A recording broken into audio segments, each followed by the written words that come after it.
The following episode depicts acts of violence and murder. Listener discretion is advised.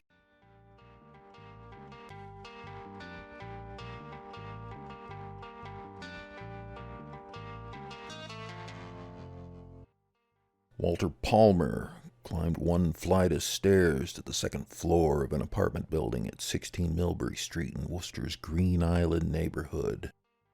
Palmer was taking the stairs quickly. He didn't want the ice cream he was carrying to melt any more than it already had. It was a pint of strawberry ice cream. It was his friend John Riley's favorite flavor. And on this Saturday evening in early August 1989, Palmer was surprising his friend John.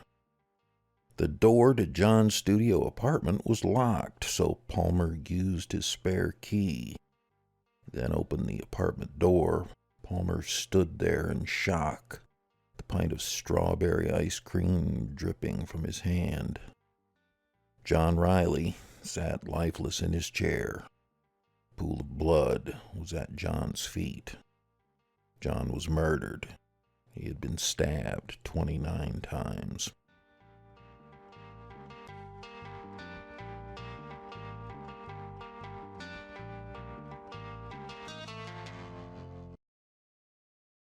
Unsolved Worcester is brought to you by the following sponsors. Follow the crowd through the doors of Donut Homies and say hi to Haley Noel, the donut queen of Worcester's Canal District. Donut Homies is open inside the Worcester Public Market at 160 Green Street every Wednesday through Sunday at 11 a.m.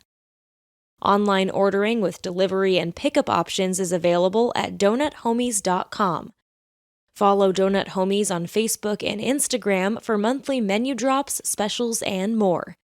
Donut Homies, everything sweeter with the homies.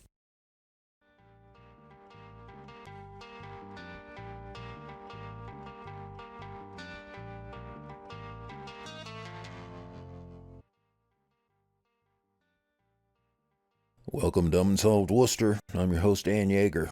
In today's episode, we share the unsolved murder of 72-year-old John J. Riley on August 5th, 1989. One of 10 unsolved murder cases we explore during Season 4 of Unsolved Worcester. John was discovered murdered in his studio apartment on Millbury Street. He had been stabbed 29 times in the neck and chest. Unsolved Worcester takes a deep dive every Tuesday and Thursday into the unsolved murders and missing persons cases under investigation by the Worcester Police Department's Detective Unit. Our goal is to remind residents of the Worcester area, both past and present, that there are dozens of unsolved homicides and missing persons cases that need resolution. We hope we can be the spark needed to solve a case. Be sure to visit Unsolved Worcester on Facebook, Twitter, and Instagram, and listen to all episodes for free at unsolvedworcester.com on your favorite podcast streaming platforms, and watch our accompanying videos on YouTube.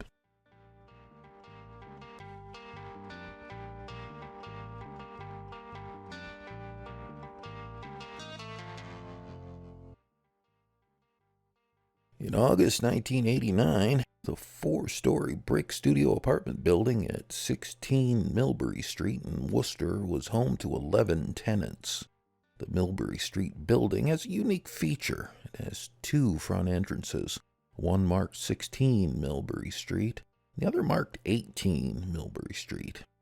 The entrances lead to the same building, but 16 Millbury Street has access to the apartments upstairs, and 18 Millbury Street allows access to the 2 storefronts at ground level.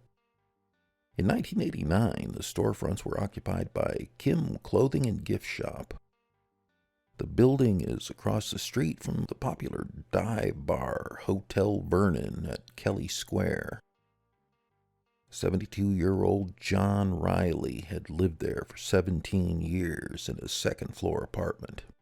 John was responsible for collecting rent each week from the other 10 tenants. The rent was around $65 per week. John had retired as a cab driver with the Yellow Cab Company just a few years before he died. He drove cabs for many years and knew the city of Worcester well. He had been born here and lived in the city his whole life. Before his time with the Yellow Cab, John was an Army veteran.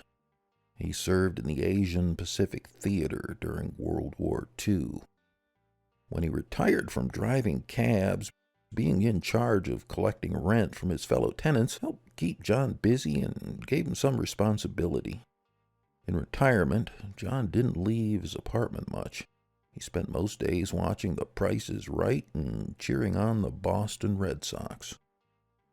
The day he was murdered, August 5th, 1989, John was likely sitting in his chair and watching a middling Red Sox team beat the Cleveland Indians 10-2 at Fenway Park. The team included Worcester's own Rich Gedman at catcher. It would be Gedman's final season in Boston. He would be traded the following year. Gedman went 2 for 4 that day with an RBI. Wade Boggs hit a home run. Before the final out was made in the Red Sox game, someone had come into John's apartment and stabbed him 29 times.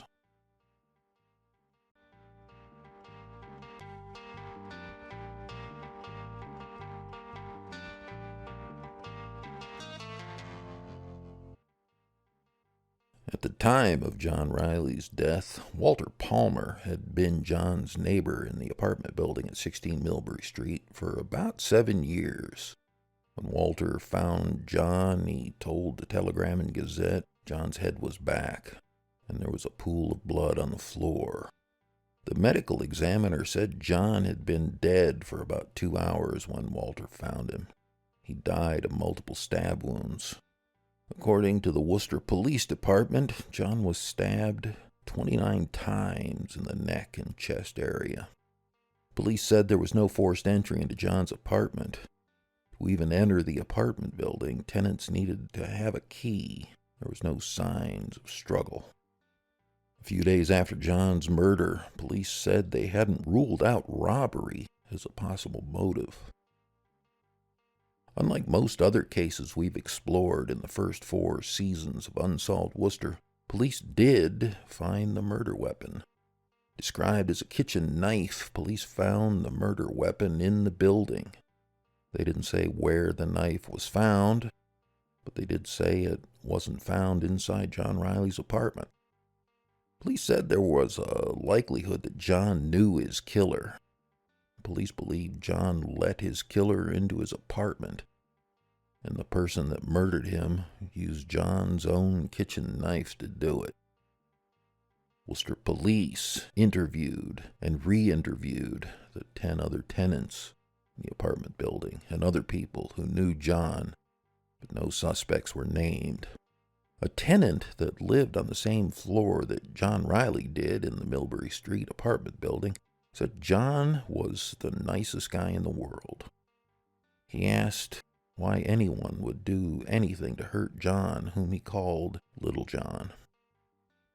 John wasn't married. When he died, he didn't leave any children behind. There weren't any calling hours for John. He's buried at St. Mary's Cemetery in Holden. 34 years later, John Riley's murder remains unsolved.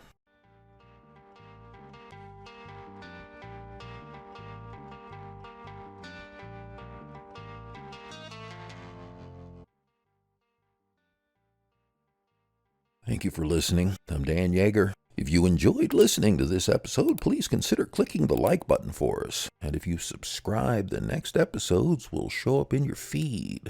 Click the bell on the right and select all, and you'll get notification of when the next episode is ready.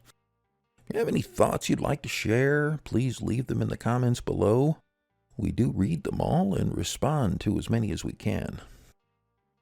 Anyone with information about what happened to John Riley are asked to contact the Worcester Police Detective Bureau at 508-799-8651 or send an anonymous text to 274-637. Write TIP WPD plus your message, or send an anonymous web-based message at worcesterma.gov/police. Come back on Tuesday for episode 9 of Unsolved Worcester Season 4.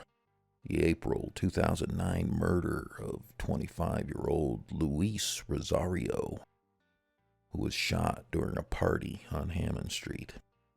Special thanks to the Worcester Public Library, the Worcester Police Department, the City of Worcester, and our sponsors for making this possible. Information on the murder of John Riley was gathered from multiple resources, including the Telegram and Gazette. The Unsolved Worcester podcast music is provided by Tom Lebelzik of the Worcester Jazz Collective. This episode is written and produced by Pat Sargent. Drone footage provided by Ron Scott at New England Skypics. Videography and editing by Colin Turner. Sponsorship information announcer Chandler Walsh. This program is supported in part by a grant from the Worcester Arts Council and the National Endowment for the Arts. To find out more about how National Endowment for the Arts grants impact individuals and communities, visit www.arts.gov.